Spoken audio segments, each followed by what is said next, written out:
What's up everyone, Alex here. When I completed my playthrough of Hellblade Senua's Sacrifice back in 2017, I was met with a sense of relief because that game was quite tense and very, very heavy. It was one of those experiences that I just could not play regularly because it was such an emotional journey that would take a heavy toll on anyone who just wants to push through to the very end, because you just need appropriate breaks because it's such an intense experience that trying to take it all in is tantamount to exhaustion. But given how the game ended, I did feel as though I was content and satisfied with every single thing that was resolved in that particular game, and I thought that any sort of continuation just wouldn't be possible at all. So that being said, why does Senua Saga Hellblade II need to happen? Senua Saga Hellblade II is a third-person action-adventure game developed by Ninja Theory and published by Xbox Studios, who provided me with a PC game code. The game is set in 9th century Iceland and features our heroine, Senua, after the events of the first game. For those vaguely familiar with Ninja Theory, but not Hellblade itself, you might assume based on the name that this was some dark fantasy character action game. After all, these were the same developers behind Heavenly Sword, Enslaved, and the Devil May Cry reboot. So surely this is just another game about cool combos and visceral combat, right? In reality, Senua Saga is an atmospheric, tense, and even haunting experience, one that is an emotional journey for its protagonist Senua. On top of that, both entries place special and considerate emphasis on her mental condition of psychosis.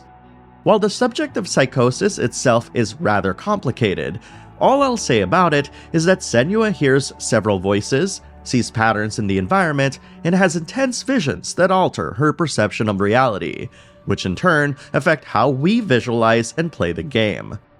For those concerned about how tactfully this is presented, it should be noted that Ninja Theory was so dedicated to accurately presenting this condition that they were aided by medical professionals throughout the development of both titles, ensuring that this was a carefully considered element to the narrative and gameplay experience.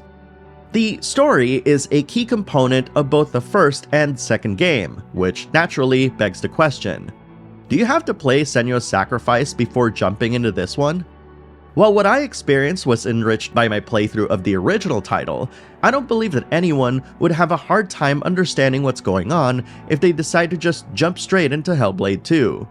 Sure, there's definitely going to be some stuff here that'll go over your head if you haven't played the first game beforehand, but it really wouldn't be all that difficult to follow along with the main plot or understand how it connects to the first game. And while I do wholeheartedly recommend giving the first one a shot, I'll say that even playing the sequel first and then going back to the original could be a fun and unique way of experiencing these stories. That aside, I have to give Ninja Theory a lot of credit in this regard, as they ensured that the events of the first game are still relevant in this continuation, while still making this new story one that can be appreciated on its own at the same time. As mentioned previously, due to Senua's psychosis, she has a unique way of perceiving reality, which in turn blurs the line between what's actually happening in the real world and what's going on in her head. This leads to the game having striking visuals that are not only stunning to look at, but are also meant to symbolically convey Senua's inner turmoil. For example, it's certainly not a coincidence that some of the obstacles barring her progress are masses of converging corpses, looming ominously above her. This isn't simply a gameplay mechanic to force the player into solving puzzles for progress. It acts as a way for Senua herself to slowly come to terms with all of the death that has been present throughout her life. Pretty morose and heavy stuff, right?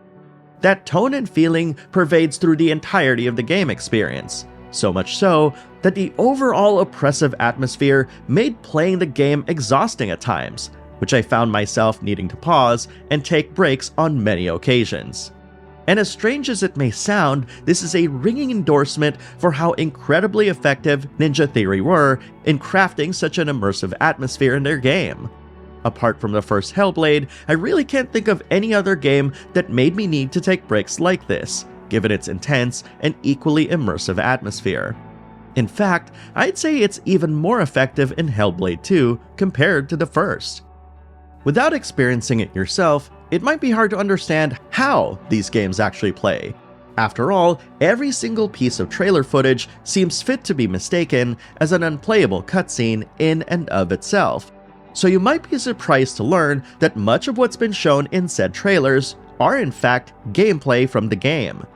I'd say that for both titles, playing these games largely boils down to linear exploration with light puzzle solving, coupled with some action-based combat. An issue I had with the first Hellblade was that puzzles became somewhat tedious and repetitive, many of them having to do with walking around each given area until you can line up pieces of the environment to create symbols, taking you out of the experience quickly. Thankfully, the sequel improves upon this by having a variety of puzzles rather than the same ones over and over, thus keeping the experience fresh throughout.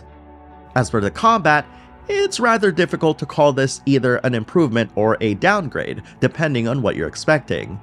Mechanically, the first Hellblade could be described as a bit more technical, but for the sequel, while the combat has been stripped back a bit, it makes up for it by improving how Senua feels more connected to you when you strike at your enemies. Animations are heavy and deliberate, and you'll feel the impact of your swings and the weight of your opponent's blows when you fail to evade. This resulted in a heightened tension during combat that it can't really describe as fun in the traditional sense.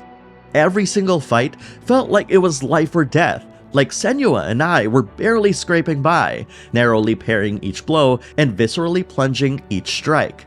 Every enemy you encounter made it immediately apparent that Senua's Saga was never going to be about fulfilling a power fantasy, but rather helping Senua survive, ensuring that every opponent you face will put you on edge.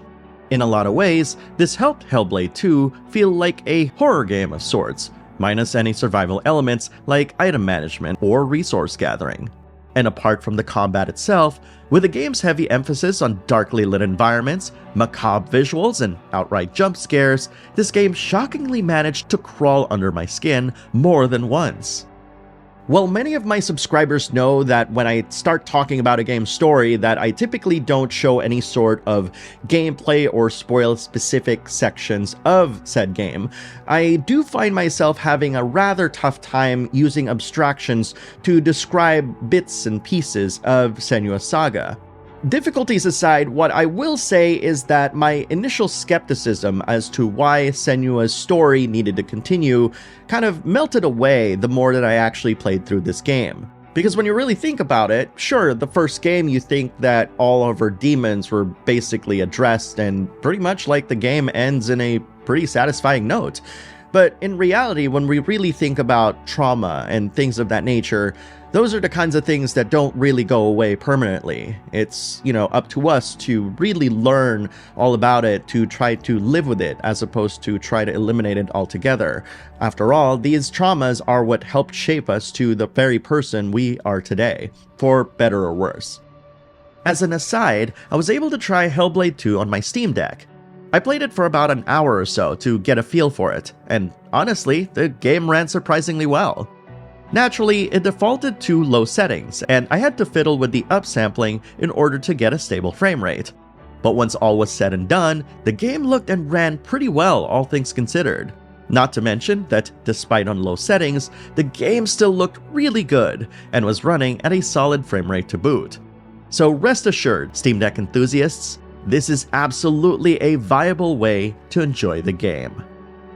With Senua's Saga Hellblade 2, Ninja Theory has succeeded in not only immersing players in this rich Icelandic environment, but by doing so, it's effectively connected you on the same emotional page as its titular character, which is an incredible feat in and of itself. Senua's journey is laborious, treacherous, and unkind, much like the real world feels like these days. But much like these lowest of lows, the truest triumphs can only be achieved by overcoming the toughest of adversities, making the journey all the more worthwhile. Thank you very much for watching, everyone, and I'll see you in the next video.